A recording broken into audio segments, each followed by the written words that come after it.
La Contraloría General del Estado, mediante examen especial, contrato de exploración y explotación petrolera del bloque Singue entre el Estado y la compañía Gente Oil por el periodo comprendido entre el 1 de enero del 2011 y el 30 de septiembre de 2016, determinó que indicios de responsabilidad penal contra 20 personas, entre ellas Wilson Pastor, exministro de Recursos Naturales No Renovables, Jorge Glass, exministro coordinador de sectores estratégicos, y Carlos Pareja Yanuseli, ex viceministro de Recursos Naturales No Renovables.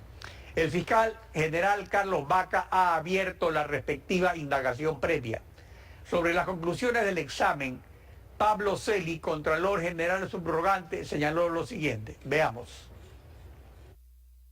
Yo tengo una responsabilidad ante el país en este momento, que es echar a andar todos los procesos de Contraloría, incluidos aquellos que por distintas circunstancias, algunas sin explicación de ninguna naturaleza, se han mantenido retardados en su resolución. Este estudio, por ejemplo, del campo de la situación en el bloque Singue, es un informe en donde se ponen en evidencia un conjunto de irregularidades en el proceso precontractual y contractual por el cual se concesiona, se establecen decisiones absolutamente contrarias a normativas legales explícitas y en donde se generan además beneficios económicos para las empresas a las cuales se asigna el campo que son contrarios a los intereses del Estado. En tal virtud nosotros hemos procedido a establecer responsabilidades de orden administrativo con destitución, glosas e indicios de responsabilidad penal en donde están comprometidos varios funcionarios.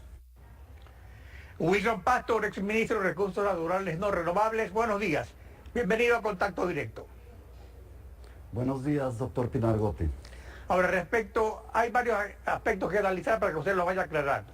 Respecto a la etapa precontractual, Contraloría indica que se adjudicó el contrato sin que la contratista cumpla los parámetros de ley y fijando una tarifa de prestación de servicios por $33.50 por barril que fue acordada entre la contratista y el Comité de Licitaciones, que no fue definida a través de la fórmula matemática. ¿Por qué no se respetó la fórmula matemática que se relaciona con el volumen de producción? Señor Pinargote, efectivamente vamos al fondo del cuestionamiento. Cuestionan la tarifa que probablemente, dicen ellos, habría originado $5 millones de perjuicio porque la tarifa fijada es $1 mayor que la tarifa que ellos calculan. Señor Pinargote, para sustentar esto, los caballeros de la Contraloría, que demuestran un desconocimiento total de la industria petrolera, hacen lo siguiente: cuestionan que un campo petrolero pueda producir menos reservas de las que se tiene estimada durante la vida del contrato. Creen que un reservorio petrolero es como un tanque de agua. Se abre la llave, sale y se puede calcular exactamente cuándo termina de salir el agua. No es así. En la industria petrolera todo el mundo sabe que la presión del yacimiento va decreciendo en el tiempo y el campo va declinando. Me permiten esta fotografía, va declinando y puede producir mucho más allá del periodo del contrato, mucho más allá del periodo del contrato. Es la razón por la cual estiman los técnicos que se va a producir no el 100%, sino menos del 100%. Y lo señalan en una de las corridas matemáticas que hacen para negociar la tarifa, 80% erróneamente. Y la Contraloría toma ese dato también erróneamente sin hacer el mínimo análisis aritmético. Si usted suma las reservas del pozo Singue 1, Singue 2 y Singue 3, quedando 2.040.000 barriles, y por el otro lado lo que señala la Contraloría, que el 80% significan solamente 1.901.000, divida 1.901.000 para 2.040.000 y sale 93%. Eso quiere decir que en el campo, en el cálculo, lo que es normal, un 7% no se va a producir luego hasta la terminación del contrato. Sobre esa base de un desconocimiento descomunal de la industria, luego pasan a ignorar que el equipo negociador, a pesar de que RPS, la compañía internacional que audita las reservas del campo Singue, dice que no hay más reservas que las probadas por las DNH de 2.040.000 barriles, añaden más de 1.100.000 barriles en el mismo cuadro que le estoy indicando de la Contraloría, en que se señala que añaden 1 millón de barriles. ¿Para qué? Para tratar de bajar la tarifa de la contratista. Es una táctica de negociación. La contratista luego baja la tarifa $1. Señor Pinargote, además del desconocimiento técnico, estos caballeros de Contraloría hacen gala de un desconocimiento total de evaluación económica. Pero el asunto es que la Contraloría tiene un departamento especial de auditoría relacionado con las actividades petroleras, o sea que este desconocimiento, usted dice, sería algo sumamente grave. Usted ha trabajado en la industria petrolera tantos años. ¿No existe en Contraloría realmente un departamento de auditoría especializado para la actividad petrolera? Con excepción de los 5 personas, con excepción de un ingeniero que está ahí y sigue experiencia, los otros no tienen ni título, ni son petroleros en nada. Señor, déjeme terminar el razonamiento del error económico. Mire lo que señala la Contraloría en el informe final, en que se me imputa a mí la responsabilidad penal, o se quiere imputar. La Contraloría dice que, analizando el cálculo de las corridas matemáticas de ellas hechas por él, el TIR, la tasa interna de retorno de la inversión, él sería del 19.1%. Y no del 19.2%. Pero ahora el asunto es que con todos estos números... Permítame decir, esto es un replay, señor Pinargote. En 20 años, meter un juicio político o un inicio de peculado por 1/10 de punto de rentabilidad en un campo en que varían todas las variables a lo largo de los años, es realmente de replay. Bueno, lo que usted señala es lógico, pero por otra parte, dentro del sistema de contratación petrolera, existen fórmulas matemáticas que precisamente establezcan esas relaciones entre reservas, producción real, para ir fijando los precios o ajustando los precios. Señor Pinargote, se fijan las tarifas de los contratos petroleros en 2 casos. Cuando hay muchas ofertas o varias ofertas, la primera oferta automáticamente es aceptada porque es la mejor oferta y solamente se hace una evaluación somera del beneficio económico para que no haya perjuicio. Cuando hay una sola oferta hay un proceso de negociación absolutamente difícil para poder llegar a una tarifa y se utilizan instrumentos, herramientas de cálculo, no hay fórmula matemática precisa.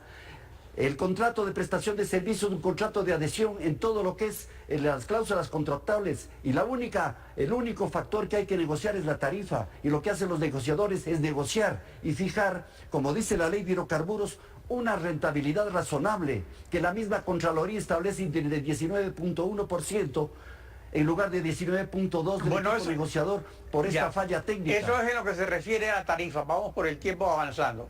Otra irregularidad que detecta la Contraloría es que a los 5 meses de haberse firmado el contrato, Digoil, empresa con 30 años de experiencia, se retiró porque había un consorcio y toda la contratación quedó con Gente Oil constituida en Singapur ese mismo año y que según Contraloría no justificó su solvencia económica. O sea, ¿por qué se permitió ese cambio?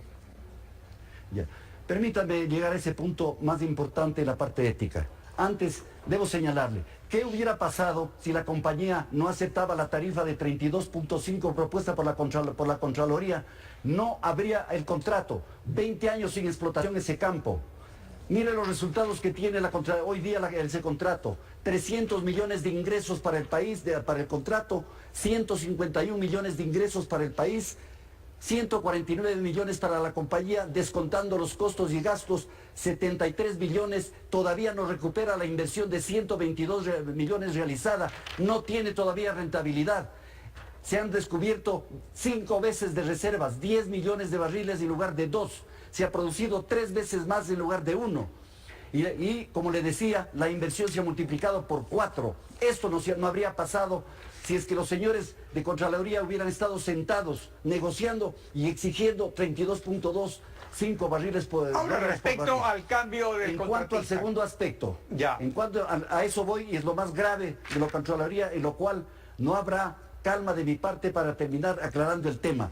Señor Pinargote, la ley de hidrocarburos dice que cuando se hace una transferencia hay que mejorar la economía del contrato. ¿Y cómo hay que mejorar la economía del contrato conforme al reglamento? El reglamento, y lo leo textualmente, dice: la beneficiaria deberá entregar, por concepto de mejoramiento de las condiciones económicas del contrato original, $5,000 de Estados Unidos de América por cada 1% de la cesión, lo cual hace Gente Oil, al recibir el 60% de las acciones, $300,000. Pero fíjese la maledicencia, y ahí sí la falta de ética de la Contraloría, cuando tratan de ligar ese asunto con el nombramiento de ministro mío, y como mi hija era apoderada legal de este contrato y trabaja en ese contrato luego de la firma del contrato, no en la negociación, en que no interviene en nada. Fíjese lo que afirma este informe final de Contraloría. Y les cito, por favor, textualmente: el traspaso de acciones del consorcio DGC conformado por la compañía DIGOIL se efectuó contraviniendo lo establecido en el artículo 79 de la ley, y acabo de ver el reglamento, porque no ha mejorado las condiciones del contrato. Adicionalmente, la transferencia se realizó a la compañía Gente Oil Petroecuador, constituida en Singapur, el 15 de marzo del 2012, en el cual formaba parte del cuerpo directivo la ingeniera Silvana Pastor, hija de Wilson Pastor Morris, ministro de Recursos Naturales No Renovables, a la fecha de la suscripción del contrato original. 4 mentiras en un párrafo. No era yo, mi hija no trabajaba cuando se había suscrito el contrato. O sea, fue después la apoderada. La compañía de Singapur no es un paraíso fiscal, y yo ya no soy ministro de Recursos Naturales. Permítame, para terminar, y gracias por su tiempo, señor Pirargote, ver el símil de esta conclusión de la Contraloría con lo que dice el famoso investigador petrolero Villavicencio en su libro El feriado petrolero. Le leo textualmente para que vea que hay un eco igual, un símil. Ya para cerrar ahí. Campo petrolero a familia de Wilson Pastor. Una investigación sesuda de Villavicencio permitió descubrir uno de los cerebros de la política petrolera del régimen, Wilson Pastor. Semanas antes de abandonar el cargo del Ministerio de Hidrocarburos, yo abandoné el cargo un año después de la suscripción del contrato. Autorizó la firma del contrato de prestación de servicios para el bloque Singue con la empresa Gente Oil, creada en el paraíso fiscal de Singapur, textual como la resolución de Contraloría, cuya apoderada es Silvana Pastor, hija del entonces ministro, a la firma del contrato. ¿Qué quiere decir esto, señor? Que esto es un contubernio entre Contraloría y gente que siempre ha atacado al sector petrolero.